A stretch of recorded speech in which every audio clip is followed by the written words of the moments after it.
Hello YouTube and welcome back to the channel here today. Today we're going to be continuing our Fully Coolly reaction series here with episode 4 of the show. Very excited to be here, watching a little bit more.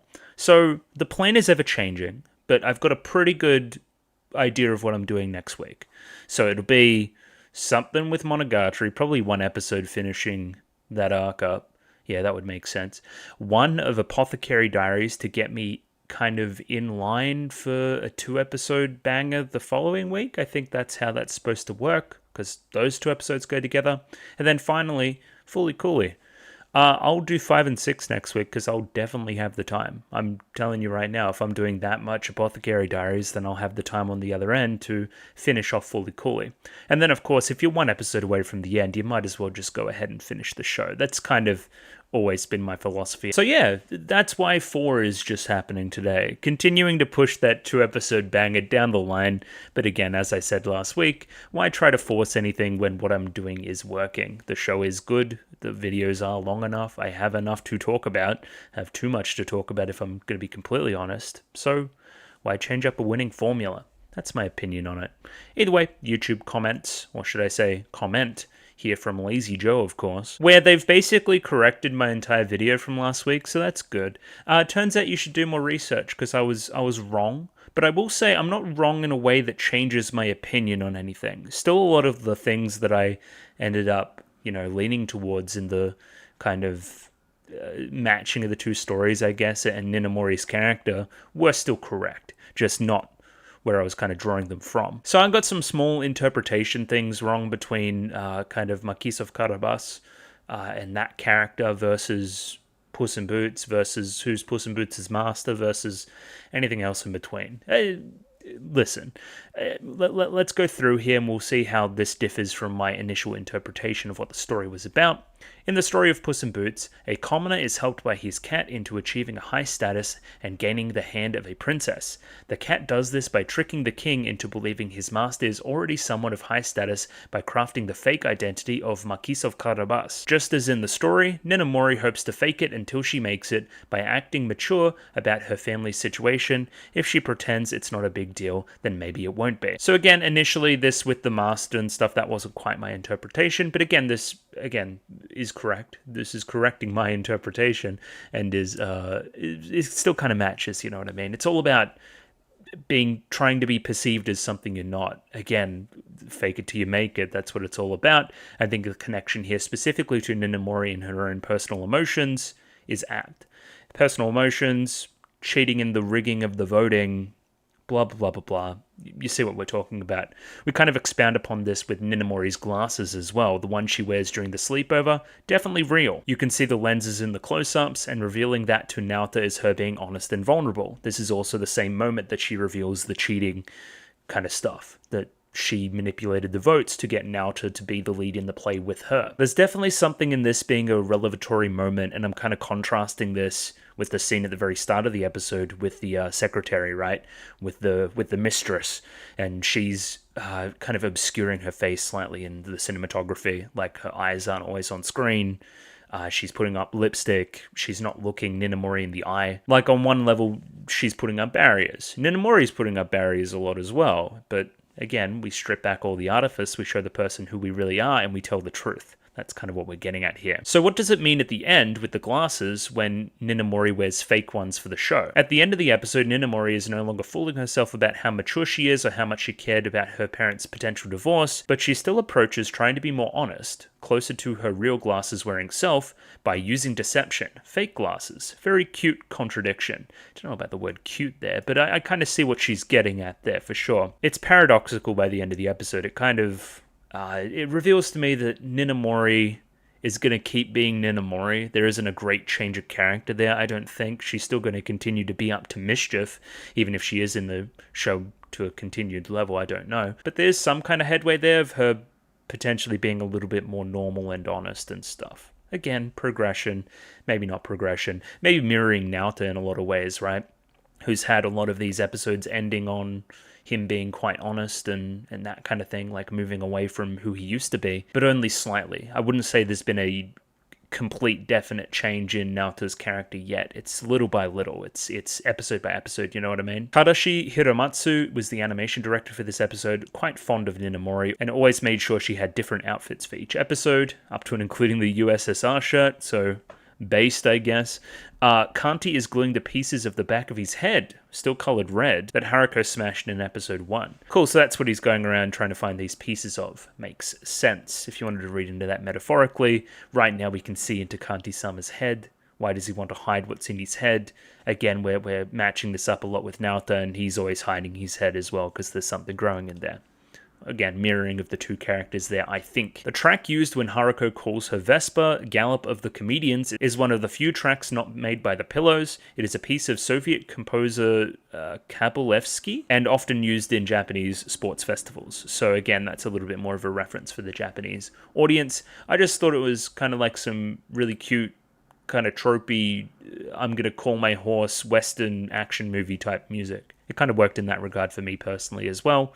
It's nice knowing the additional context. So yeah, thanks for the comment, Lazy Joe, of course. We'll move on to those patrons now. As always, if you wanted that next episode 1 week early, of course I'm forecasting that it's a double episode coming up, so it would be a good time to access that if you wanted to. $6 on Patreon, and you can do just that. Many people have done just that, up to and including Mickey Babbers, Charles++, Anders Harlan, Bobbin, Choba Ribby, Domobot, Ed, Fancy Question Mark, Fleur Nightingale, Fried Rice, Fruit, Gloriana Tenebrae, Glyke, Gus N, Heath, Hex, Ika, Yako Yavanen, Joran, Kelvin, Kimskell, Clem, Nosta, Lou, Mish, Mistake L Chen, Nailu, Nick, Parnick, Pencil Shop 333, Ronlad BNK, St. Lily, Sal, Sam1373, Skeleton, Without a Net, Zan Echo, Meme, Zach, Binshi, Hans Peter, Marsh, Voodoo Chili, Aiden O'Brien, and Funny Fat Guy. Thank you for all the money and the Patreons and the everything. Thank you. So last week, again, we've seen Fully Cool now. We know it doesn't really run into itself like that, but we kind of had this stuff with Ninamori, and kind of presenting all this kind of new information around her and her particular circumstances. A little bit more of Haruko intrigue. Not a lot of Mamimi, in my opinion. The dad's a weirdo. Naota's doing some shit. I don't know. We're just going to see what... baseball. That was our lead-in, I remember. Okay, we're going to do baseball. I don't know what that means. Again, it's got a pretty obvious connection to the brother, so we're probably going to be approaching that storyline a little bit with Naota. That's what I would be thinking we're doing. But again, I'm ready for like baseball gags too that I'm not going to get. I get cricket gags. If you had a bunch of cricket gags, I would get it, but not baseball. So we'll see. Either way, onwards and upwards with the episode. Patreon, of course. Discord if you wanted to talk to me about the show. I'm very open there for communication. Like the video. Subscribe. Let's do this thing. Let's jump into episode 4 of Fully Cooley. Rightio, episode 4 of Fully Cooley up there, ready to go, of course. 24 minutes and 53 seconds on this one, so sync up accordingly with your own copy. I'm using the Boars release, so if you wanted to match up with that one, you could. If not, there's a picture-in-picture version in the description below. I saw that the episode was called Full Swing, so looking forward to that.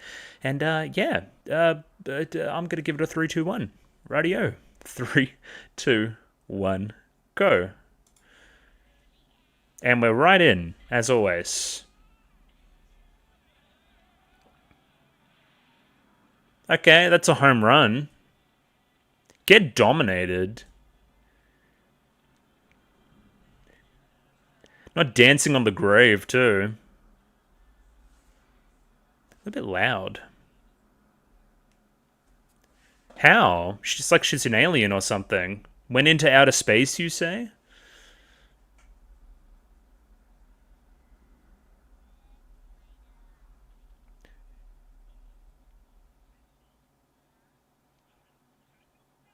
Is that the grandpa? I think it is.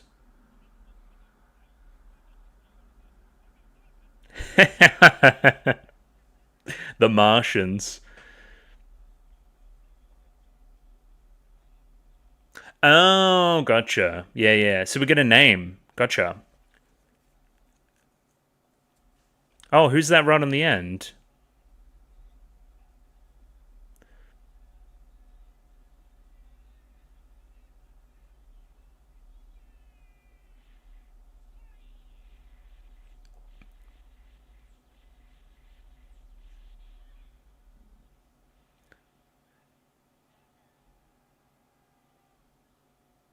Wait, she's pitching too? Why is she doing this?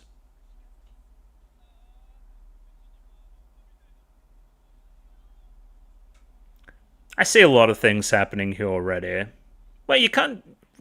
Robots are cheating. Well, so's aliens, I guess. Oh, he's sick. Oh, the animation's fucking awesome.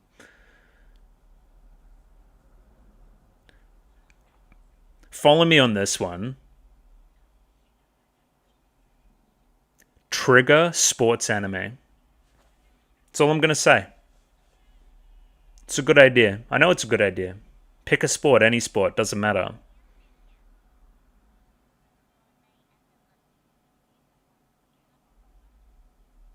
You clearly do. That was awesome too. See the face change after the guitar?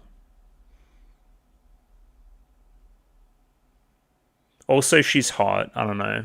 The baseball uniform's doing it for me. Oh, like that line.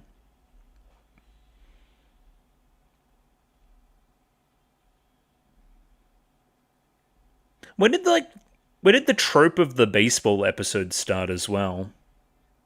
Because I love that trope. I love a baseball episode. Also, loving these titles. Every episode gets its title like that. Alright, he's a freak. Get this fucking freak out of here. What is going on? Jesus fucking Christ. Alright. That'll wake you up. I agree.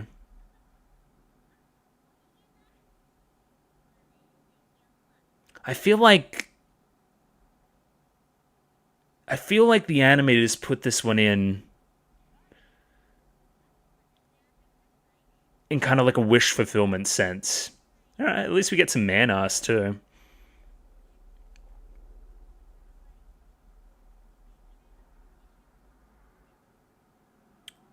The electricity bill, you say?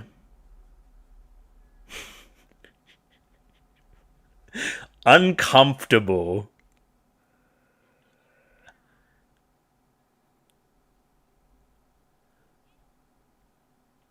Weird vibes. Okay.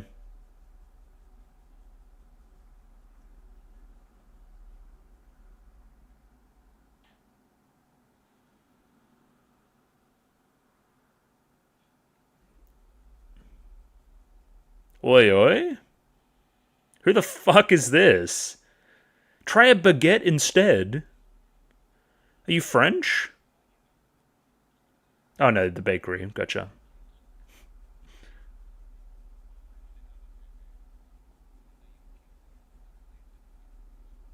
Mmm. Investigator?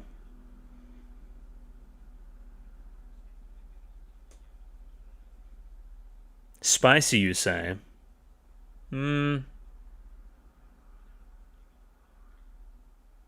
I see what you're saying.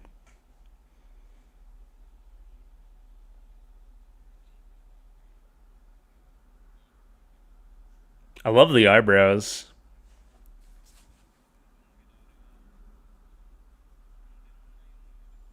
Okay. I'm sure that she's very horrible. Clearly evil man.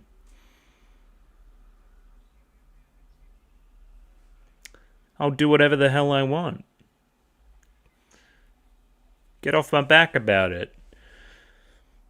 He looks very older. Yeah, he looks older this episode, I reckon.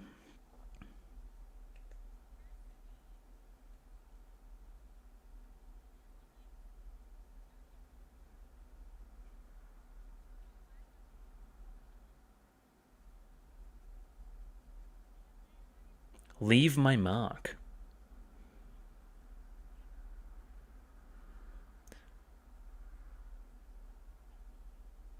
Weird. What?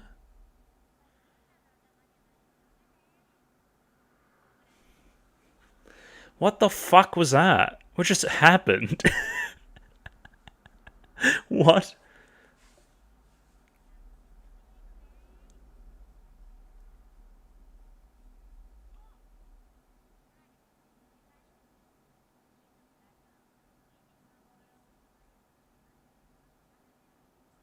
Kokoro, of course.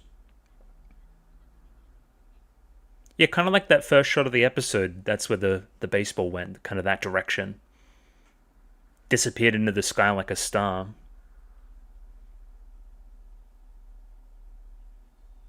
Can't. What are you talking about?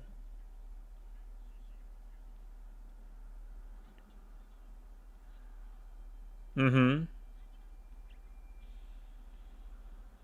What is this Evangelion bullshit?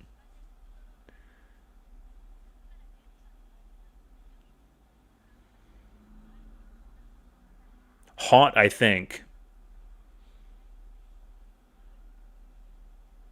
What's that? That looked like a donut or something.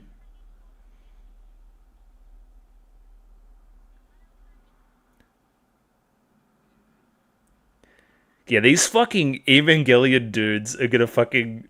No. Even the name there.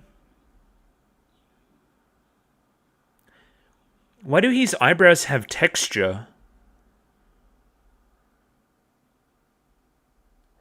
Yeah. What are you peeking at? Oh, she's not there. Gotcha.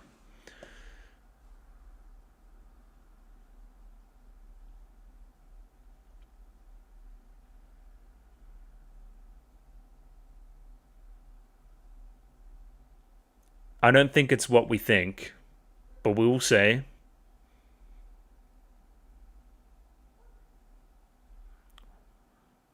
Wow.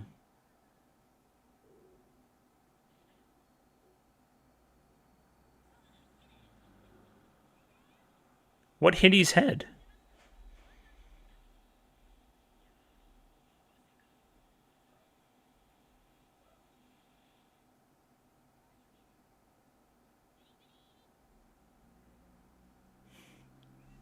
This is hilarious. Wish I knew what that symbol was. Anyway.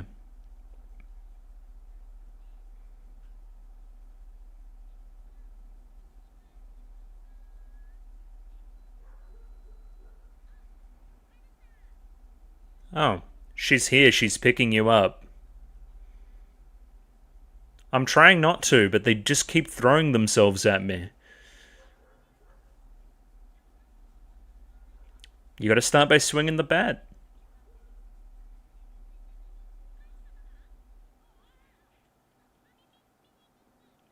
Well, if Mamimi's gonna be there, then. Oh, she took your ride.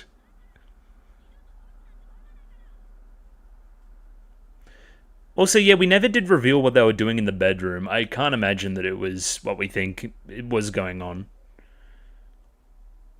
The shadows, they were awesome. What? Did you kill Dad?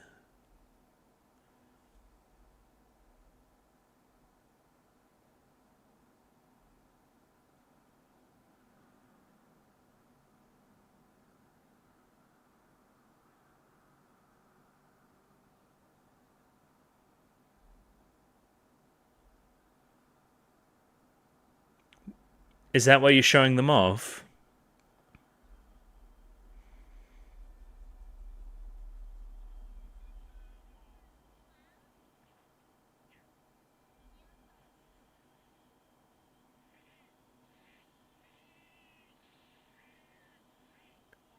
Chat, what is happening? Cat balls?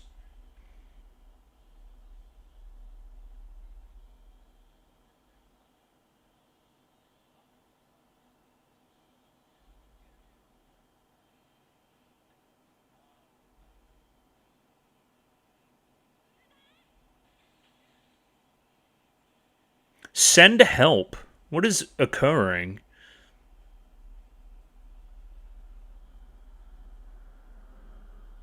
Yeah, the clock there is very interesting.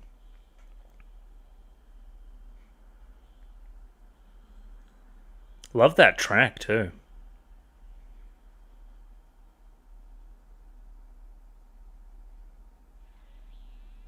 Back to the baseball.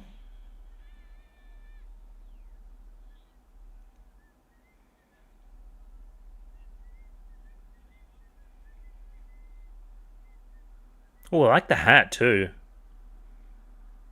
Oh, the feds are here. You're done. It's a fantastic shot too. Oh, the perspective. It's so fun. Mm-hmm. Come on.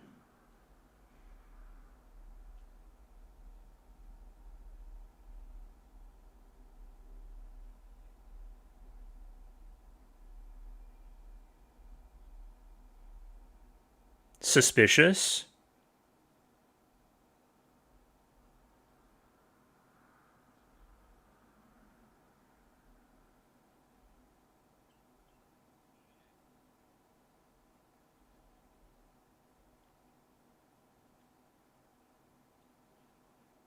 Interesting.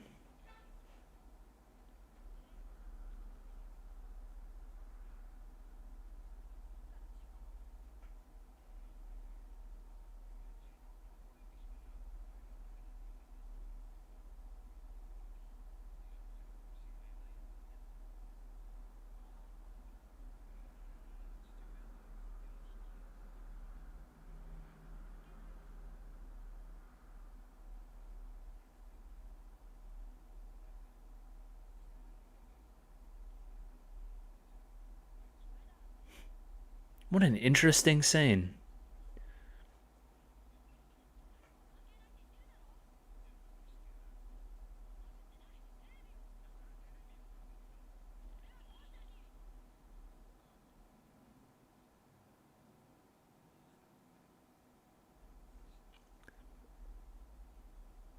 There's a lot of complicated emotions going into it, I would say.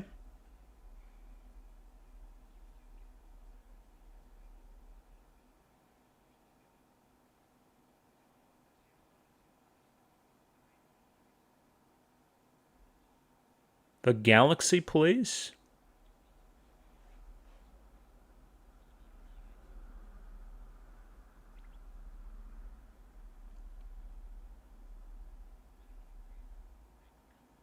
They must look like a galaxy or some stars or something. We're not playing baseball?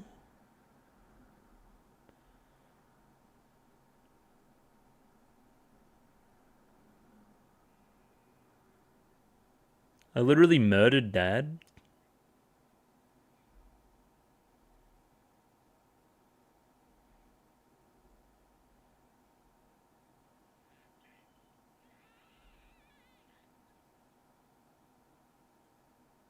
Explain? There's a man in the walls?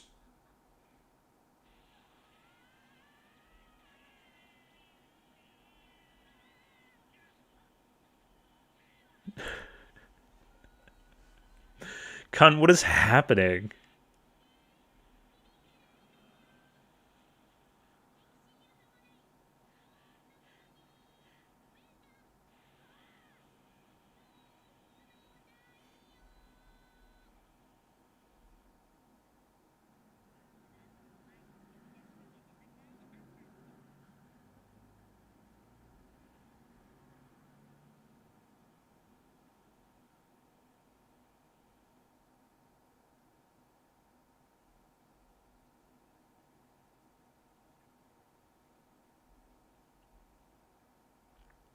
I see.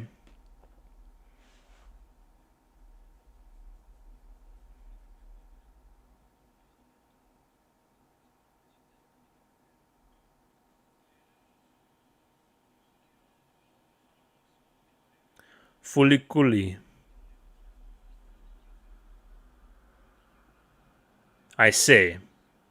From light years away, you say?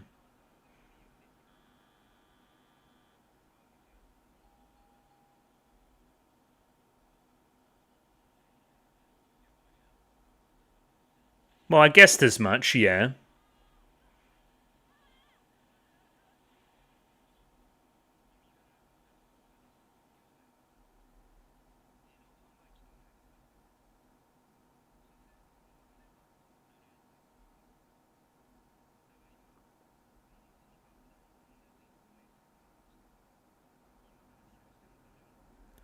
We're about to be bombed?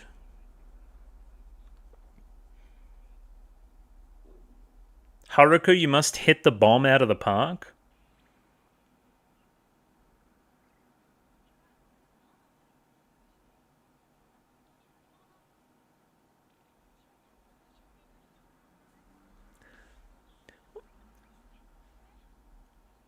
Kind of.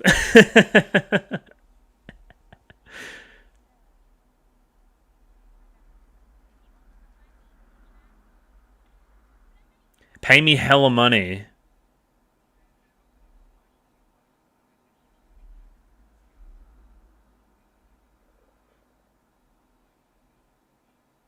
Raharu?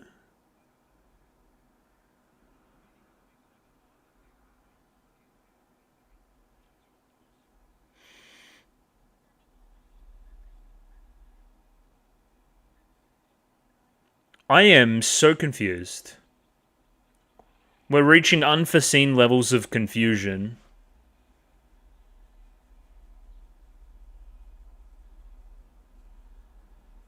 Nah, we'll probably all be fucking dead.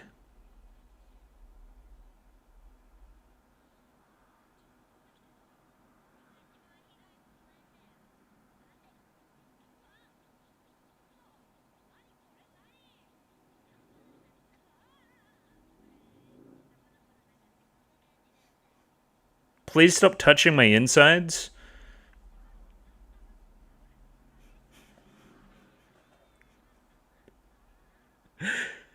This show is just on TV. Like, what is... No wonder all you guys ended up so weird.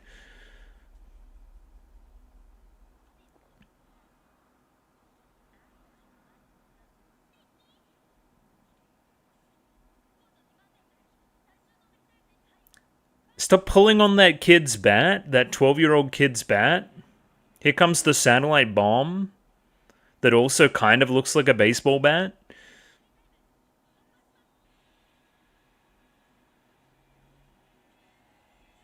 Sick.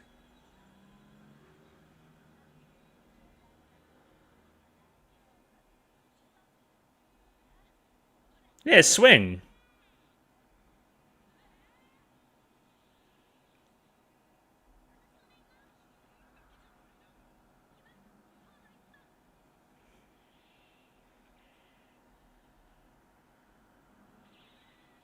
Sick. So it kind of went from a bat to a hand to a pitch to a ball. All right, you're on. Full swing.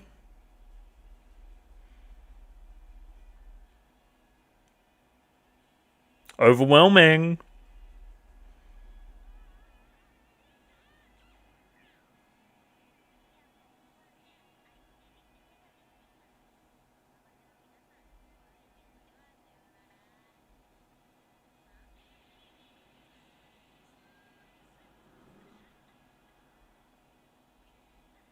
He's doing it.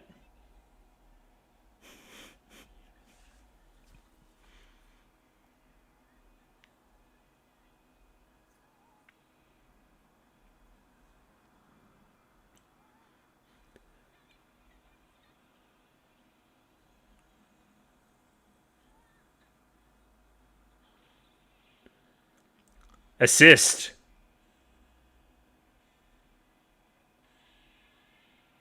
Double baseball guitar swing.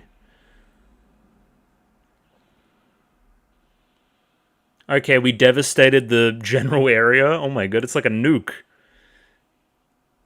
Everyone's dead. Millions, trillions, billions dead. Third impact achieved.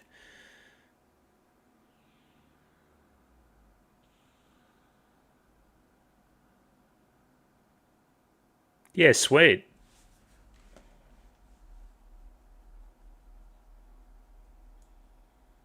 He most certainly did.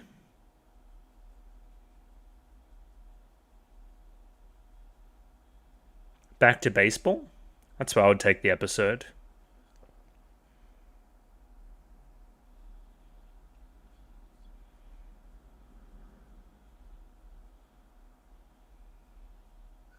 Associating it with the music again, too.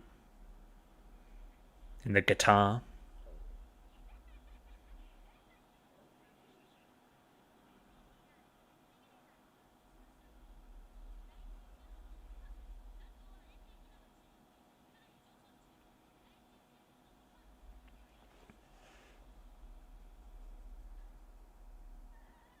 What a plot twist. Yeah, right. Okay. Clearly the weirdest episode thus far. I think I liked it. I think I liked it quite a bit. There's generally a tone to it of somebody like losing their mind, which is a interesting twist for what's going on with Naoto this episode, I would say. There's a kind of fuck the audience joke there too, where it turns out that the dad is just a robot dad copy. But again, mostly we're associating like a pretty simple metaphor at the core of the episode of swinging the bat and taking a full swing. And like taking a risk, taking an opportunity, right? That's a classic baseball metaphor, right? You can swing and try to, hit the ball, that kind of thing, or you can leave it and take the risk that it's just a ball and not a strike. That's what we're kind of getting at here. He's got to feel what it's like to swing.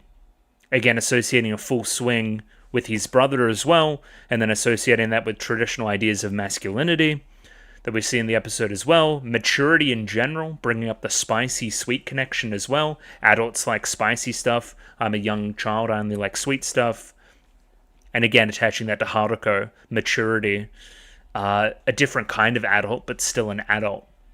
Yeah, all those ideas being gotten across, I would say. I think the funniest element of the episode is these, like, Evangelion motherfuckers that just showed up. Like, it's, like, literally Gendo and, oh my god, it's like Kitsuragi or something from Evangelion. It's been a long time. And clearly one of the names is playing off of that, I think, as well. Because, Gendo Akari's got the eyebrows going on as well. I said in the past that Naoto looked somewhat like Shinji as well. I'm definitely seeing that as a pretty obvious connection. Like, imagine watching this without seeing Evangelion. You'd be so lost. Well, not any more or less lost than anybody else is, I guess. But good episode. I've got my work cut out for me, of course, in analyzing it. Next. Gun. A lot of guns.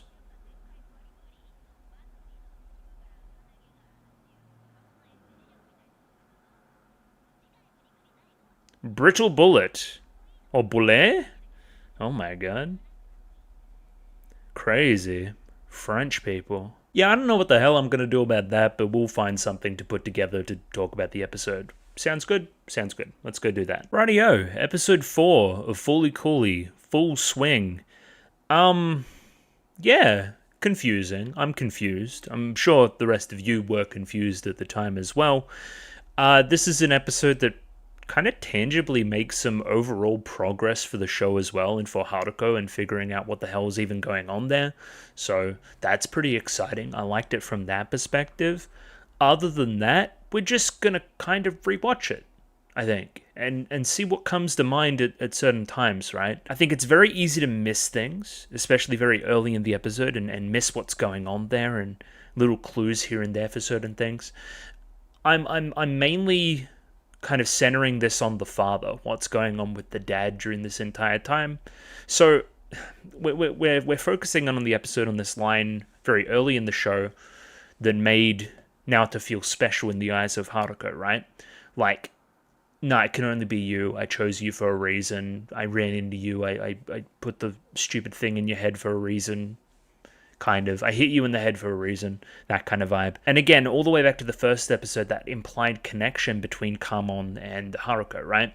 That, hey, she ran into me as well. That's going on. So it's kind of like focusing in on this family and the kind of men in this family as opposed to just Naoto himself, which is an important distinction. He wants to be distinguished from his brother.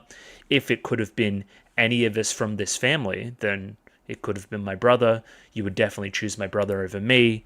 That kind of inferiority and insecurity coming out in manifesting in violent ways during this episode as well. So again, we're playing into that. I'm just saying, where does Robot Dad come from? Why make Robot Dad? What was your plan in making Robot Dad? Did you want to get a response out of Naoto? Was that the entire kind of thing that you were going for? Anyway, we will discover. Let's just jump in. I think that's the best way to do it for sure. Starting off strong here. Let me just hide this for a second. I don't know what it is. I don't normally like horny post on the channel like this. Is something about the uniform and the ponytail and the short shorts. I'm liking it. That's all I'm trying to say, folks. It's a good looking. I like what I'm seeing. We're gonna get that out of the way early, so I don't just talk about that the entire time. It's out there.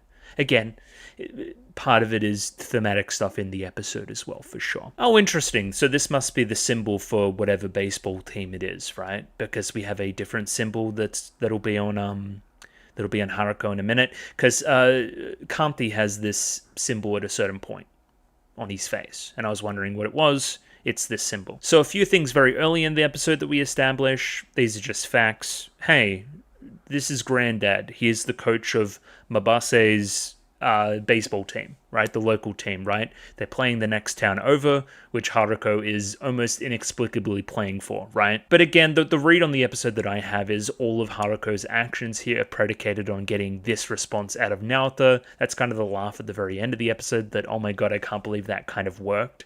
It was kind of a long shot, but we got this reaction out of the boy, whatever importance that the boy has. So yeah, that's why she's doing this, to kind of spite Naota in a way. Spite him into action. So we must watch this baseball as well, because I believe this baseball becomes important because it hits a satellite. That's my read at the moment. Again, that's why it disappears like a star in the sky like that. Also, swag dancing on the opposition will never not be funny. It's always good. And the domo, as she's doing it, just absolutely destroyed. If we look at the scorecard here, they didn't hit a single home run or a single run for that matter, and the other team got 44. It is a smashing, a 5 innings kind of, what do you call it? Because he played over 9 innings, it's whoever wins innings and that kind of thing. So they got smashed, essentially. So this line here, pretty literal. Like, she's amazing. She hits all the home runs. The last one looks like it went into outer space. Keeping an eye on it, of course. Again, that association with the kind of intergalactic stuff with her. I'm an alien, all these other things that she normally says, you know. On a surface level, Haruko is doing this for the money. She's saying she's doing it as a part-time job. I don't see that as entirely her motivation here. Some of it is. She does care about money, but it's more, again, Naoto's the goal. I do like, again, so we go from whoever's on the fucking 10,000 yen note, to this character design, which also has the facial blemishes in similar spots. Yeah, just an interesting look for the team from the next town over, with the F on the hat. Love this kind of shot to start the episode as well. You don't notice that the main character is on the bench until way late in the scene, right? Again, how many guys are here? Fucking 10 of them. He blends in. He's blending into the background. It could have been any of these guys. He's an everyman. He's a background character, you know, within his own mind. He doesn't feel special in the same way that Haruko is special, getting all that focus and everything, right? It kind of ties into the stuff with the dad later on. I'm not special. It could have been anybody. It could even be my own father, right? The hometown team here is called the Martians, so it'd be the Mabase Martians, which is a pretty cool name as well. I like that. And this is the interesting part. Tasuku-chan? Tusk-chan? Something like that. Because again, when you're trying to sound all smart and official when reading Japanese, you try not to hit the su's and the ku's. You go su and ku, like that. This one's very hard to say. How do they say it? Let's see. Tusk-chan. Yeah, okay. Tusk-chan. Like Tusk. That's kind of what I'm going with. Yeah, this is the brother. This is the guy. We finally got a name for him. He used to be the star player. We lost our star player. We can no longer play very well. Hey, this happens. I've played local town sport before. This shit happens all the time, and then you lose the one good player, and then suddenly you're ass. That just happens. Of course, the general conversation within the team turns from Tusk-chan to the kid. What if he was as good as his brother? Well, he isn't. He can't replace him. He's he's not as good and everything there in between, right? Like, this building into this insecurity from him. I don't feel like I'm enough. I don't feel like I'm enough for the team. We kind of backfill the episode here a little bit as well. We see Naota's face here, and he's got a bloodied nose and a bandaged head. He's been hit in the head with something. So then when we flash back here, and he hasn't been hit in the head yet, it makes us think, what hits him in the head? Probably a baseball. So again, this is very early in the game. We can see from the innings card here, and I think throughout we just, keep playing it through. Always getting those 3 strikes in the innings, not really contributing to the team. Before getting bonked in the head, retiring hurt. Fucking Haruko rocked his shit. He rocked his world. But again, this kind of sheepish look here. Is this on purpose? Is this, again, Naota's been hit in the head with something, and then fucking his head starts acting weird. That's the show in a nutshell, right? Like, even the cat on the hat as well. Cat on the hat with the mat with the rat. Yeah, this feels like it's all part of your plan. Who knows if he's any good? He's never even swung the bat. And again, it's no accident that at the end of this very scene, when then focusing on the robot, on Kanti-sama, who has been very much associated with the brother, kind of this new big brother in a lot of ways, going back to episode 2, and the saving of Mamimi and all that kind of stuff, right? As I talked about in the ED, there's a grand metaphor to the whole baseball swing in the bat situation, right? If you don't swing, you'll never do anything. You'll never make any runs, you'll never make any progress in the game. But swinging also comes with inherent risk. If the ball is outside of the strike zone and you swing and you miss, then you strike out. That's bad. Now again, through all these shows, I'm like literally talking about the same thing in Monogatari at the moment as well. You gotta swing the bat, buddy. You gotta get out there and swing. Because even if you swing and you miss, you had a swing, and you'll be better at swinging next time. You know what I mean? It's not like there's always time. You know what I mean? There's always time to be better and try different things and continue to improve. Standing petrified at the bat ready to go and not swinging is the worst thing you can do. So again, Naota's, inferiority to all these different peoples, right? And insecurity about that. It's bouncing off many myriad characters in this. It's bouncing off Haruko, it's bouncing off Kanti, it's bouncing off Kamon, it's bouncing off of fucking the stupid Evangelion guy, it's bouncing off of everybody. He feels so much lesser than all these different people. And again, Mamimi, I think, exists to exacerbate this when it comes to Kanti-sama and his brother, right? So anyway, just establishing a lot of this stuff early so I don't have to continue to talk about it. This is the general gist of the episode and what we're trying to play off of. Now I can just praise the production of the episode, which was stellar across the board. Some of this animation of like Kanti like catching the ball here, like that kind of stuff is fucking so good. It caused me to say that I want a stylish sports show. But like not a sports show with a wink and a nudge, a genuine sports show, a genuine underdog character joins sports team of the worst in the league and they make their way up the ranks and it's got really awesome like set pieces for the sport that it's chosen for and that kind of thing. That would be fucking sick. I wish something like that existed. Again, I don't know, is Slam Dunk that? Is it? I don't know. Kuroko no Basket? I don't know, is that more of like a boys thing? Anyway, I'm getting off topic. I like sports, and I wish there were cool anime about it. More, I guess I would say. Either way, the rest of the team becomes infatuated with Kanti. He can do all these different things, fly through the air. He's a fielding phenom. He can probably swing a bat pretty well. He's exact copy of my brother in a lot of ways. That came out of my head as well, which is strange to think about. Obviously, you're kind of jaded about this, disinterested. You just want to get it out of your head and leave, basically. Obviously, that's why you're not going to the game the next day as well, because, hey, who would want to go to a game where they glaze my robot big brother? Makes no sense. Why would I want that? As Naota is trying to escape the game, he gets an unskippable cutscene here with Haruko. It's all about swinging the bat. This is where we start to introduce that concept, right? Who cares if I'm any good at baseball? You clearly do. You care based off a lot of things. The show literally starts with you swinging a baseball bat. Like, you care on some level about being good and compared to your brother and all these other things, right? You're not being honest with yourself, goes to swing guitar at his head. He recoils in terror. He closes his eyes. He doesn't embrace the swing. And lo and behold, the swing doesn't eventuate. She gives up. She walks away. And there's a little bit of disappointment here that she didn't swing, that maybe she's lost interest in you because of your inability at all these different things and your insecurity and your baby-like tendencies and all these other things, right? You're disappointed that she doesn't want to play with you like that anymore. And then we get the line, anyway, nothing can happen until you swing the bat. Again, pervasive theme throughout the episode for sure. But again, this here is establishing, like, okay, Haruko is less interested in me now. She's driving off on her own, leading to the stuff with the dad later on.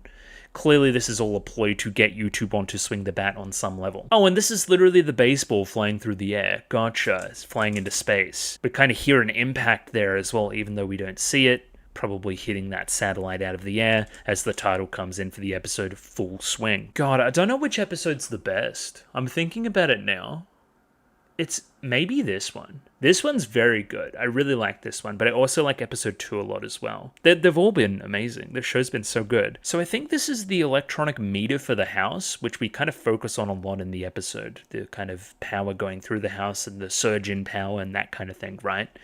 Again, maybe a little hint towards the robot shenanigans that are actually going on. There's almost horror movie kind of vibes early here where you're walking in and it's all kind of blown out and scary looking. So now this makes a lot of sense. I thought Dad was just being a fucking freak. I thought he was being weird and he was in some kind of daze where he was using his face to massage Haruko's back here, and he was in kind of a daze in doing so. No, he's like literally a robot. That's why this is happening. Also, that's why you're allowing this to happen. You want to elicit certain feelings in Naoto. That's what this is all about. You're manipulating him. So now, not to get too explicit, but we're associating a lot of your insecurity with a masculinity. There's a masculine bend to it all, right? So on some level, I pushed away the attention from Haruko and that kind of thing, right? But on another level, I find it kind of hot. So I kind of want her attention as well. And this is confusing for me because I'm literally 12. Seeing her lose that infatuation with me and move on to my literal father, the personification of adulthood within my mind, is confronting. That is a confronting thing for you. They're acting all weird. It's uncomfortable. There's this kind of tension in the scene with the chopping that Kanthi is doing in the next room. I think he's preparing dinner or washing dishes or something. There's like this constant kind of do-do-do-do in the background. It also kind of matches the electricity meter from early in the episode as well. This kind of constant thud, right? Again, so much of this show, as I said last week, it's the build of tension, the build of that stress, the build of that steam in the big kettle before it all explodes in the final sequence of the episode, right? A very similar sequence plays out kind of through the middle of the episode where we think these two are engaging in late night coital activities. I don't even know if coital is a word, but sure. Yeah, we're kind of really playing off of this. We're really kind of hitting this home. So here's the indicator to me as well that a lot of this is performative. Instead of your eyes being focused on the dad's like, again, he's massaging you with his stubble. Again, maybe that's another link, the stubble explicitly linking into masculinity as well. But her eyes are always on you. Like, she may be blushing because of anything else, right, that's going on. But you're the focus, you're what she's doing this for. Well, that's another fun connection as well. You're all sweaty, you could have at least changed out of your uniform. Maybe that's why he would be super into it as well because of the sweat. Don't really want to think about it. I tried. I swung the bat. I swung the bat. You know, you didn't. You're not sweaty. Also sweat, also being associated with growing up as well. As you grow up, you sweat more and that kind of thing. You didn't sweat at all, Naoto. You're younger, you didn't have a go, all these things coming through here. Oh, I guess this is the link to the audience as well. Okay, I didn't even notice this. I was too busy focusing on the man ass. You're literally plugged in. Bro is plugged in like a robot, and that's why he's moving like a robot as well. Yo, and that's kind of that electricity thing, and that's the... Gotcha. I'm getting the episode now. There's a lot to take in very early. Oh, that's great too. So she's working on the other team because she wanted to help out with the expensive electricity bills and pitch in some money.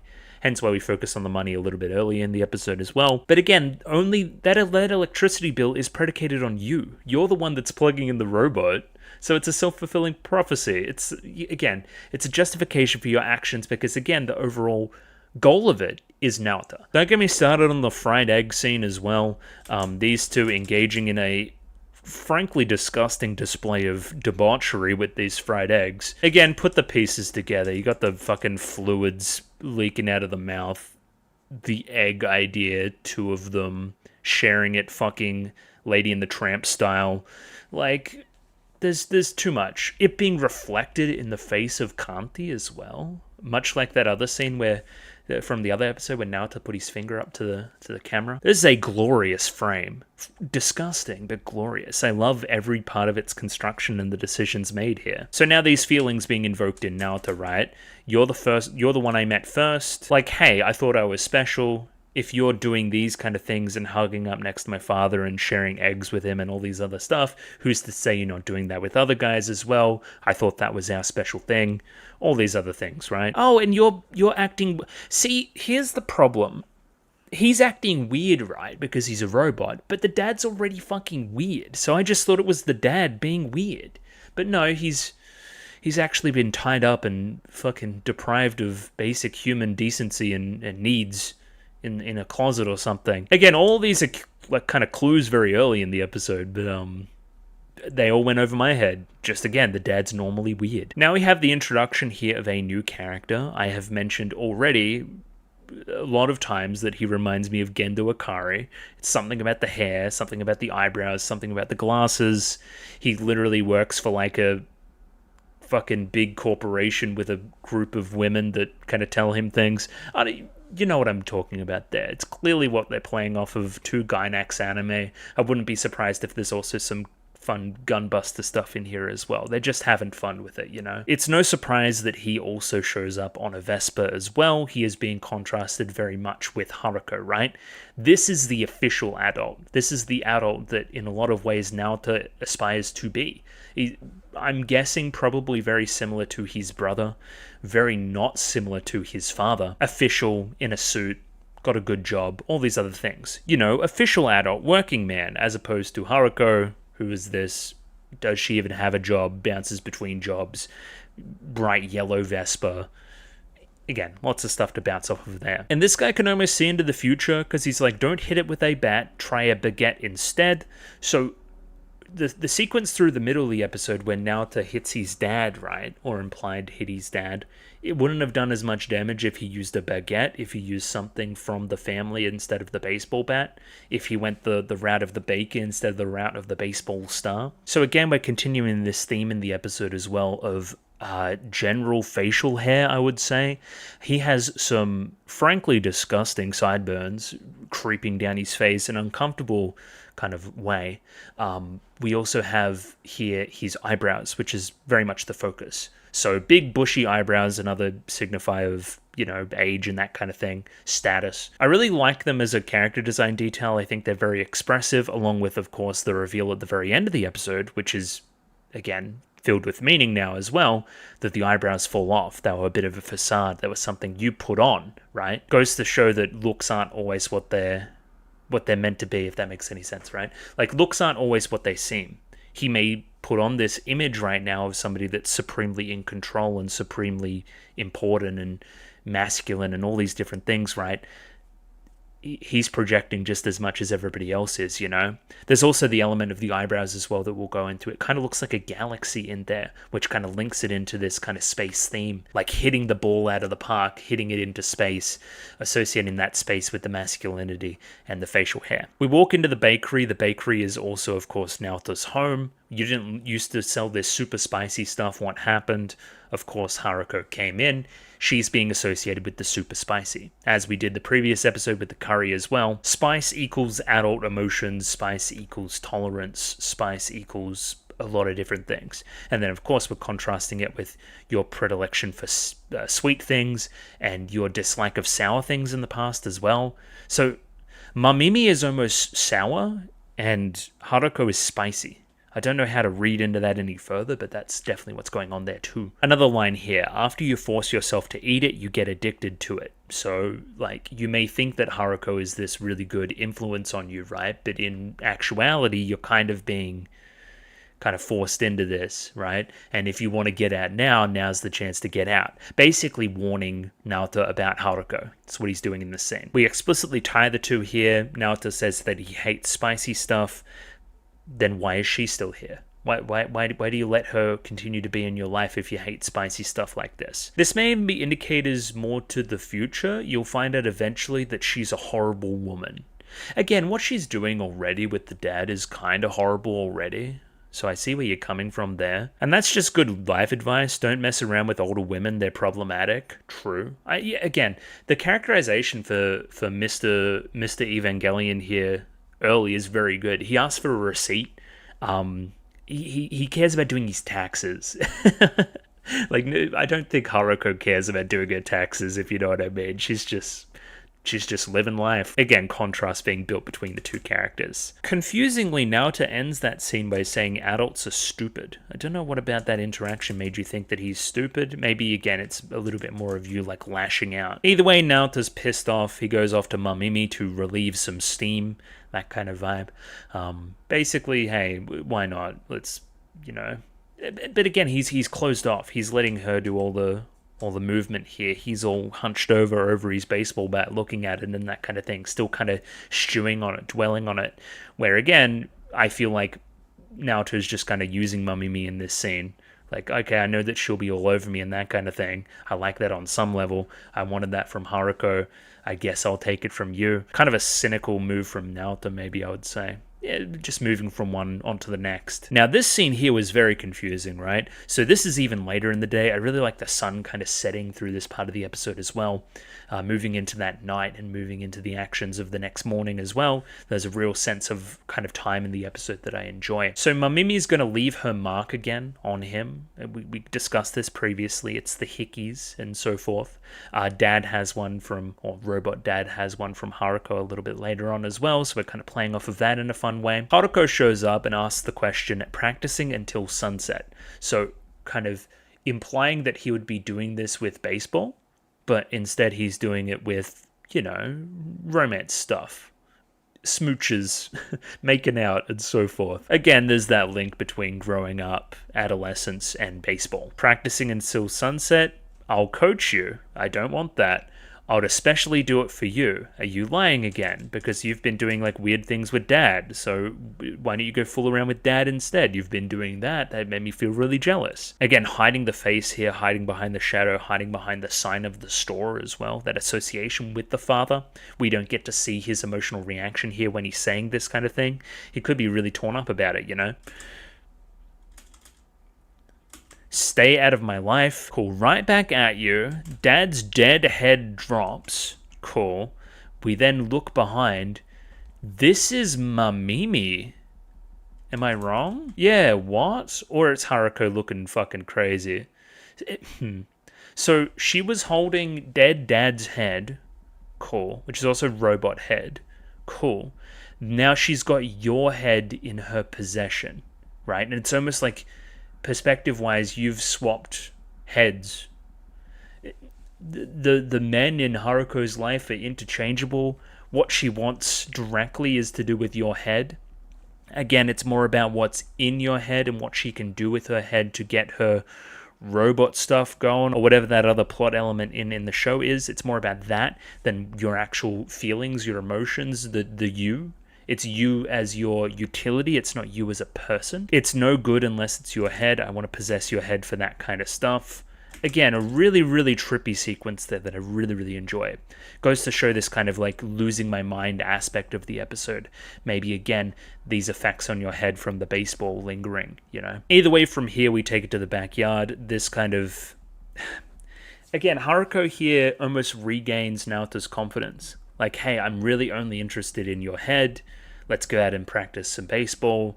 Teaching him about swinging. You got to give it a full swing. You got to start swinging, all these other things, right? I guess she actually is interested in me. That's good. Again, this is subverted by the kind of middle of the episode where the dad shenanigans start happening again. She's flippy-floppy. That pisses me off. This directly kind of connects to the end of the episode. Here we have kind of Haruko helping Naoto swing, right? In the end of the episode, he'll swing on his own terms, but it's only because of the push you've given him now. Imagine the star as your target. Even though it's shaking around, even though it's crazy like that, you got to focus in on it, and you got to start swinging, follow the arc of your heart, and all these other fun little metaphors. Of course, this matches the satellite falling out of the air, almost like a falling star that I have to hit back into the air as well. From there, we jump into some absolute crazy stuff. The Immigration Department CP. Don't talk to me about CP. Keep that to yourself. Listen, This is just an Evangelion pastiche. Like, that's all I'm going to say about it. Me in editing, please post some, like, really fun, like, screenshots over some of this stuff as well. Like this, I'm sure we can find a very similar analog to Evangelion here. I'm sure of it. Oh, this is the curry bread. Okay, and this is you, like, pulling it apart with, like, fucking... like operation equipment. What the hell does this mean? You want to, like, dissect Haruko like an alien? You're sniffing the curry inside? You're weird as. Either way, this is all important plot stuff as well. Hey, we've hit that satellite. It's falling out of the sky about 10 hours until impact. All these other things. Yeah, checking the fucking bread for poison. You're crazy. Yeah, this guy's a freak. This character's name is Kitsurubami.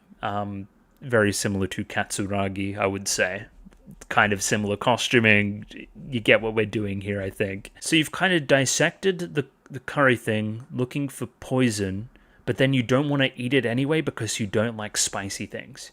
Now, if I was to associate you with a taste, it would probably be, like, bitter, right? Still something associated with adulthood, but way different than spicy, I would say. The eyebrows here are also, like, super weird. Like, they've got a weird pattern on them. Again, I think it looks kind of like space itself. That's what I've been getting at, like a nebula. From here, we have the sequence where Naoto kind of witnesses some things that he probably shouldn't be witnessing, or at least thinks some things like that. Haruko's not in her bed. She's somewhere else. You can't sleep at night. You go to try to look for her. Now, again, at this point in the episode, you think you're on pretty good terms with her, that you're the special one again. But again, behind your back, late at night, she's going and doing these things with your father. Maybe I'm not as special, right? I do like how the dad has a sign on his door like a fucking child as well. Maybe that's a fun connection between him and Naoto as well. Either way, the lines here are pretty indicative. Stick it in. Why won't it stand up? You get what they're getting at here. Also, yeah, look in his room. He's got fucking, like, action figures around and stuff. Not that they're, you know, inherently childish, but you know what I mean. Like, it's clearly an element to it. Why is the dad's room like a child's room? So now, upon seeing this, it's like something hits your head as well, some kind of signal, right? And that almost indicates a landing point for the satellite. Interesting. And then, yeah, I knew it. It's Mabase. That's where the thing's going to fall from the sky at. Cool. Interesting. Okay. So a lot of this episode isn't explained, like, overall. Like, nobody's, like, narrating it. It's very hard to, like, tell what's going on at certain points without seeing the ending first. So again, these rewatches really help in that regard. There's also a noted lack of establishing shots basically anywhere in the episode. The biggest culprit of this was the transition from kind of Mamimi near the river back to Haruko a few scenes ago. Like, there was no establishment there at all. I think here this is the biggest indicator that they're fucking fake. Yeah. Anyway, the idea behind the fake eyebrows, as I've talked about, you're a poser. You're posing a little bit. So here's where that symbol comes back as well. We come back from that ad break, and this is the symbol of Mabase or the Mabase Martians or anything like that. It's the symbol of the team. So they've got their star player there. Kanti's doing its thing, but hey, who isn't there? We're not going to focus in on that because our main character isn't there. Instead, I'm playing with Mamimi, right? Something about the Great Emperor of Fear. I don't know what any of this sequence is with Mamimi, right? I love this face here. So we hear the horn from Haruko, right? Who is here to pick up Naoto and take him to the game, right? Just kind of going around looking for him. We see the eyes narrow here. You're pissed off that she's found you. You don't want anything to do with the game today. You don't want to be embarrassed on the field of baseball. Again, that connection to the brother, that connection to Kanti, that connection to Haruko. I don't want to be embarrassed. Why would I want to go there? Instead, I'm going to chill with Mamimi, right? But Mamimi learns that it's Kanti's first game today, becomes immediately very excited that Kanti-sama is going to be playing. Of course, that's predicated on, oh my god, she loses her panties in the process. I didn't see that. Again, predicated on episode 2, she has that strong connection to Kanti and the brother and saving her and all these other things, right? So again, if you want to be more explicit about it, hey, like, I'm left behind with your panties. You're going pantyless over to go see Kanti-sama swing a bat. Not do perverted things with me. Instead, you're going to do perverted things with the robot.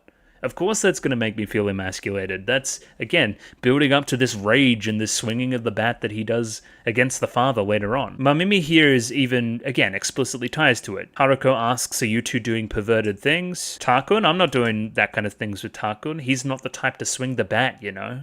swing his own bat, if you catch my drift. Again, it's a pretty raunchy. It's pretty surface level, you know what I mean? Normally you have to dig for the raunchy a little bit more in this show, but this is like pretty on the nose about this kind of stuff. And again, like kids were seeing this. Well, no, not exactly. It was on Adult Swim, right? So like literally has adult in the name, but pretty sure kids were watching this when they weren't supposed to be, put it that way. Of course, we're left here, sour grapes. I wanted to let you know that your homers yesterday were no big deal. Of course, when you say it's no big deal, it's the biggest deal ever. I'm never going to ask you to coach me again. An increased metronome in the scene from this electricity kind of grid counter thing in the house, right? It's really reaching that fever pitch, building up to that swing, right? So from here, Naoto like skips ahead in his own mind. It's almost like this is his fantasy. This is what he wants this scene to end out doing, him hitting his own father. Even with a clock there, again, that symbolization of time passing, of aging, of becoming an adult, all that other stuff, right? I want to hit him with that to stop his aging permanently in a lot of ways. So the framing here is kind of confusing because that's in black and white. We cut there, it's like he's hit it, right? But then we cut to that shot there of Naoto where like he's clearly, it looks like he's done it, but he hasn't actually done it, because then he turns his head towards the robo-dad, who is hiding here in the corner, showing off his hickey and that kind of thing. Again, weird vibes. It makes sense that you're a robot now. Haruko was like, you were planted here by Haruko to elicit a response, and that's what you're trying to do. You're trying to goad him on here. See, Haruko and I are already in that kind of relationship, the build-up of the scene, the kind of really weird dream sequence bend this all has. I met you first, Takun. Was that all lies? The explicit focus on the male genitalia of the cat, that, and it's linked to masculinity as well. The big cat beating up the smaller cat, the black cat itself that's been largely associated with Takun, right? He was the Puss in Boots. He was the black cat. But then Mamimi was also the black cat as well. Lots of things going on. Yeah, big male cat playing with, like, there's like Haruko in like a rat costume here as well. As we see here, playing around with a rat, beating her up. There's lots of weird shit going on here. This is the most abstract the episode gets. So again, almost in this sequence, you see Robo-Dad and you see Haruko in Robo-Dad as well. So your want to beat him is also your want to beat Haruko. But again, that's counterintuitive because you're fighting for Haruko as well. So again, what exactly even happens here? You kind of crash out here and you swing here. You swing at the TV, which then swings the clock, which hits him, I think. Yeah, gotcha, okay. Is that what happens? Because we see the TV. You smash the TV down like that, the clock flies and it hits him in the head. Kind of a weird reaction there from the clock, but fine. And then, yeah, my kind of premonition of the scene comes true. I hit my fucking dad in the head. He's like bleeding out now. Did I really want to do that? Is that what I wanted to do here? He's like literally has blood gushing from his head. And that kind of electricity in the house kind of slowing back down again after that release. And then from there, straight back into baseball again, because why not? Yeah, that kind of association between the cat and the mouse and Naoto himself and Haruko and the father, and that connection there, all so fascinating, right?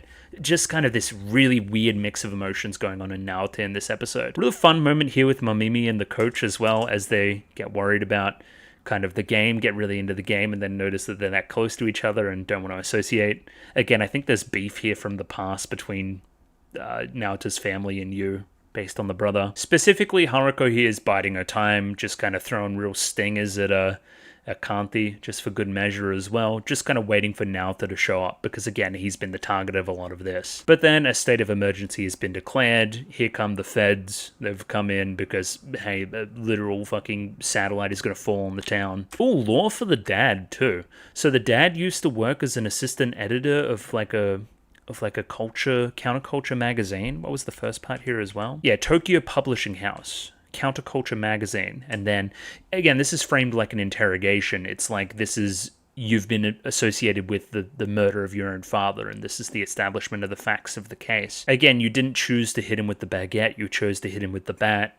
I didn't hit anybody. You hit the TV, and then that kind of hit the dad with the clock, hit him with the metaphor. Is Haruko ultimately responsible here for forcing this wedge between you guys that resulted in this? Naoto here is continuing to deny that he even hit anybody, but we're going to sweeten up his tea to get him to answer. Remember, you're a child. You like sweet things, right? And again, sweetening you up gets you to talk kind of a little bit more cordially. I just hit the TV and you hit? It was an accident. And here I thought your field was hitting vending machines. So now we also must consider hitting the TV. Hitting the TV itself is also hitting Kanti-sama, right? Because he's been closely associated with the television as well, with his kind of face. So again, in your internal rage about, this is like, again, his collective rage at everything. It's his collective rage at Haruko, who is posing as the father in the kind of dream sequence there. It's the father himself, and it's Kanti. It's all these adult kind of people within his life that he feels insecurity towards, that he's not that yet, and this is him lashing out at that. Again, I thought your field was more hitting vending machines. There's been that association with the vending machines from very early in the episode as well. My dad is a vending machine. What does any of this mean? Vending machine isekai? That's more your field hitting vending machines instead of baseball, right? You're not good enough for baseball. You're only good at hitting vending machines. You're a delinquent instead of being this uptight guy, maybe even trying to typecast Naoto a little bit here. So that's why you feel insecure. You can't win your fight with your father over that kind of thing. You're very childish. You hit vending machines, right? Again, our investigator guy, he continues to kind of pry here even further and prod and that kind of thing. Like, you two must be close. No, I'm not close to Haruko. Oh, well, you guys are on a first name basis. You guys must be close. The pressure in the scene is, again, ratcheting up. The tension, and it'll end in a spillage. The tea gets spilled over in the very end. This specific character design here looks very much like Mob Psycho 100, like a lot of One's work, actually. Maybe, again, it wouldn't surprise me if Fully Cooley is a direct inspiration for a lot of the stuff that goes on there too. So that was an interesting spin. There's a very interesting look, actually. Again, you're getting more and more involved. She's your batting coach. You continue to deny and deny and deny, but that only makes you look more guilty in his eyes. Why did you hit the TV? I told you, and then reaching that fever pitch of anger, almost that masculine anger as well, and then I spilt the tea, or the coffee, and all the sugar comes out as well. Again, the coffee, again, associating you with that bitterness too. Yeah, cool. Because you were jealous of your father, that's why you swung. That's why you swung the bat. You were simply caught in the situation. I'm sure you've heard of the Galaxy Police and of the Pirate Lord Atomisk. No? Hello? What are you talking about? This is when, I don't know what's going on in the episode from here, basically. So you're involving Haruko in this as well. She's involved with the Galaxy Police and the fucking Pirate Lord Atomsk. Sure, that matches with Haruko, I'm sure. Don't tell anybody that we had this conversation, not even your father. And again, emphasis on Naoto's passivity here, right? You're just a victim. She's using you, right? That's what's going on here. Don't feel mad or guilty or anything else in between because you're just a child. You can't be implicated in this kind of stuff. Again, further exacerbating the issue. I don't want to be treated that way. I want to be treated like a grown-up. And then specific focus on the eyebrows, the galaxy within, and everything else, right? Like, hey, he's got huge eyebrows. He's better than me. I better listen to what's going on there. But maybe this is also the moment that you discover that they're kind of fake. Either way, then we ratchet up the tension in the episode. It goes full disaster movie for sure, with the big blimp in the air, the swirling winds, and the thing in the sky that's falling. In the cold light of day, you make some discoveries. Dad was plugged in to like a fucking wall socket, so it's probably not really Dad. The cat's here too, just chilling. And that's when we find real Dad. He's not a corpse, he's alive. He's just got a bunch of cockroaches crawling out of him. And then, yeah, the kind of animation in the episode explodes from there. Gets massively cartoony. Look how thin Dad is too. Oh my god. I don't know, why is Mamimi being cut into this sequence as well in like a staticky way? It's almost like she's reacting to it. Like kind of that sequence from the first episode as well, where they're kind of reacting to old footage. This is almost like Mamimi reacting to the reveal in the episode and reacting to discovering what's actually going on. It's also more of her, like, inane ramblings about, I don't know, her game or whatever. Like, it rumbles with a great thunder. Welcome, Lord of Terror, and then looking up into the sky, associating that with the kind of satellite that's falling out of the sky as well. Of course, she's still hanging with Kanti after the game. He's got a fun little patch here on his head as well. Let's focus more on this whole sequence, because it's fucking insane How good is this sequence, dude? The color's all there, the water rushing out, the putting Dad in the bath so he becomes alive again, all sorts of fun stuff. Again, this whole sequence here, from like kind of getting Dad out of there to this, stands up with kind of that song sequence in episode 2 as some of the best in the show, right? When kind of Kanti's moving up into heaven. Very, very similar. Love this sequence. Either way, back in the house with Naota and Dad, I think this is a telling line too. I guess you prefer your real father after all. So there was the fake Dad that kind of looked a little bit more chiseled in the face and that kind of stuff, and was comfortable around Haruko and that kind of thing, and wasn't like this freak weirdo. And it's really fun that you felt kind of insecure about that as well. You saw that this like weird robot guy had replaced me, and that Naoto was playing off nonchalant and that kind of thing. I guess you actually do care about me, and that you do prefer your real father, as pathetic as he may be, right? He's not like this weird robot guy, but he's still Dad, you know? That's a cool line. I really like that. I was no use to Haruko-san, but the robot was. She asked to use my head, and I gladly agreed. Does that imply that this robot came out of your head? So, okay. Dad had a robot come out of his head that was an exact replica of him, but a bit chattier, right? That's kind of like what happened with you and Kanti, right? He came out of your head, and he's very much similar to the brother. So what's coming out of people's heads is almost like this idealized version of themselves in a lot of ways. And again, that caused me to die for a while. Dad died for a while. I'm dying for a while, thinking I'm getting replaced with Kanti-sama sometimes. Makes sense. Then we get into more of the conversation with the Evangelion guy. It's the NO. It utilizes the left and right brain's thought processes to open up an interdimensional channel capable of transporting objects. So this is a bit more the tangible meaning of the robots growing in people's heads. Sometimes instantly transporting materials from light years away. That's why robots are growing in my fucking head. Like they're coming from alien planets. I'm growing an alien robot in my head sometimes. But the notion that anybody's head can be used is incorrect. Maybe that's why she had no use for the dad, and speaks to a little bit more of Naota's special factor. And then Haruko's back. She comes in through the thing. She fucking chops off the robo-dad's head. I really like this reaction shot of the family too, if I can grab it. Yeah, right here. Very, very kind of over-exaggerated and cartoony. Very fun. And then that final connection here, of course, as well. So if Dad is incapable of making the same robots as you make in your head, Naota, right? What he made in this robot of himself was no more than a mannequin, right? You just hit a mannequin. No more or less a vending machine, right? So you shouldn't feel any extra guilt about what you did to Robo-Dad. But when it came down to it, you still swung the bat. You were forced into a corner and swung the bat. Even if you were, rageful and vengeful in doing so, you still swung it, right? Now let's put you in a situation where swinging the bat is completely beneficial. And now the plan is, hey, Haruko, we're going to get Haruko to hit it, right? Because she's alien and weird and she can just kind of figure it out, right? But again, what Haruko does here is forces Naota to hit it.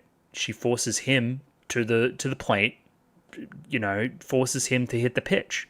Forces him to do what he couldn't in the very start of the episode. Again, matching this trend of all the other episodes. At the very end of the episode, Naota has accomplished something that he couldn't before, right? He's moved out of his comfort zone. That's all this is about. And this whole elaborate scheme was all about forcing Naota into that one situation. Again, I want to see Haruko do it because I'm a fan of her, but at the end of the day, she forces you to do it, which is really, really cool. This is where we start to figure out that Haruko is not fucking human, that she's fucking weird. Where did the mechanical old man come from? What are you? Who are you really? Again, you try to play it off for jokes, but we question it more and more and more as the show continues from here. Either way, Satellite is falling. Haruko, she's going to have to hit it. She's very interested in the money. She wants to be compensated for it. Tell the hometown fan that he's got to pay. Wait, is this her real name? Yeah, Haruha Uraharu, which is a very funny name. She wants to come between our government and the medical Mechanica, sure. So you guys are planning something together and she's trying to work between you guys. But now you need to rely on her, otherwise something weird will happen. I don't know who's on whose team is my kind of idea here. I don't know, I guess I'll figure it out as we continue. So I think this is a cynical take, that she's doing all of this and standing on top of the medical facility and put the homing device in Naota's head to kind of really impact the kind of medical Mechanica place to kind of impact that. That's why she's standing there. I think it's cynical to believe it's just for that reason. I truly believe somewhere inside of me that she wants the best for Naoto, and putting him in this position is personal growth for him, and that's the biggest impetus for her doing any of this. Haruko and Naoto run off together on the Vespa. They're going to go to the position 1A. We have Mamimi here commenting that if that thing falls, do you think we'll have school tomorrow? Maybe she doesn't want to go to school for various reasons we've already discussed. Either way, we see Naoto there, his head fucking, signaling. Kind of flashing there. And then, very explicitly here, you reach into his head through the shampoo hat and pull something out. So again, this is all largely metaphor too, but you're like melding his brain right now. You're trying to get a response out of him in a certain way. Again, there's an explicit sexual bend to it. I didn't know boys felt this way inside, and all that other weird stuff. Kind of cross-dominated. I don't know what's going on there. That's fucking weird. But hey, I pull a guitar out. That's the most important part. Hurry up and whip it out. Again, using all of this kind of, innuendo-type language that we were using before as well, but now with Naoto, there's been a change there. And hey, that's what we brought out, right? Okay, so this is pretty significant. I brought your bat out of your head, right? Your bat, instead of a baseball bat, is music. That's why the music's been blaring in the show the entire time. That's what we're going to eventually pursue with Naoto, I think. He's going to become more and more involved in this rock and roll caper, right? That's your bat. That is what you're going to swing with. As opposed to a baseball bat at a baseball game, this is your play. This is your world instead. Now, of course, you've got the bloody nose and the blushing and everything because you thought that was a, interesting sexual thing too. Embarrassing. Anyway, weird. Again, pulling that thing out of his head and kind of attaching that to maturity and adolescence and sex and stuff is pretty interesting too. Pulling at his bat. There's loads of metaphors going on here. So then, as I talked about before, we have almost like a baseball bat flying through the air, which opens up into a fist. First, the colors in the sky here are really cool too. They go almost all like End of Evangelion type shit. Yeah, crazy. Along with this shot here, which is just amazing. Like, still Haruko like standing behind him, showing him how to swing and that kind of thing, right? Baseball bat turns into hand, which turns into baseball pitch through the sky on a fucking intergalactic level. And then it's impossible. Where's Haruko? I thought she was behind me. I thought she was going to help me through this swing. No, I've kind of thrown the baby out of the nest. I'm going to wait to see him fly. And then the scale is blown out. It becomes like this huge intergalactic, world-spanning disaster that's all on my shoulders for me to take a swing here. It's shaking through the air, much like that star in the sky that I must try to hit, right? Growing larger and larger in size. This kind of fear, this anxiety builds up within me. Do I have it in me to take the swing? What if I fail? The whole world is on my shoulders. Calls out to the brother here, which causes a reaction to occur within Kanti, which puts a symbol on his head, which gives him the ability to swing. Now, what is going on there? What is that? Haruko muses to herself. Maybe when it counts, he'll be too scared to do anything. Depending on what he does, it may be sayonara to the good folks of Mabase. But he does it! In a very trigger-looking frame, he does it. This looks straight out of Kill la Kill. Oh, that's fantastic too. Do you see that small little Mamimi there? Yeah, really cool. Like her face being reflected in Kanti-sama here. Amazed that he was the one that was able to swing the bat here. And we're gonna watch Mamimi here, right? I thought he wasn't the kind of guy to swing. We'll see her reaction a little bit later on. But for now, let's focus on, like, you overcame your problem, and that's so important. This is one of the best extended metaphors for what it's like to take a leap of faith like this that I've seen, especially at a young age when you've never done it before. And again, he swung. That's all that matters. It is too much for him in the end, right? But he's holding it back for now. He's trying, right? It's only when eventually that Haruko comes back that it's actually able to be thwarted, but what matters is that he did swing. That's what matters, right? He had a go, but here comes the adult to save the day, right? To help him out in the end, right? And they both hit it together. They both hit the baseball out of the park, both with their guitars, both associating with the music there. We both saved the town, and we both kind of involved ourselves with the medical facility for whatever that's worth, right? For whatever your storyline is with that. Again, from there, the impact goes kind of crazy. I know it's just for kind of exaggerated effect. I wouldn't imagine that much of this destruction really even matters, but it's pretty cool for the moment. It adds to the scene for sure. Sending the shockwave out, that explosion in the sky, clearing out all the red, making it the blue, and then focus on Mamimi, right? Takun swung the bat. So, it was almost like you appreciated that Naoto wasn't a bat swinger, right? Now the brother, Tasuku or whatever, right? Whatever his name was, which is a Ta, so that's why you're calling him Takun as well. So that's the association there. Yeah, Tasuku and Naoto, both focusing in on that Ta. That's why it works for both brothers. Cool. You've seen this happen already with the brother.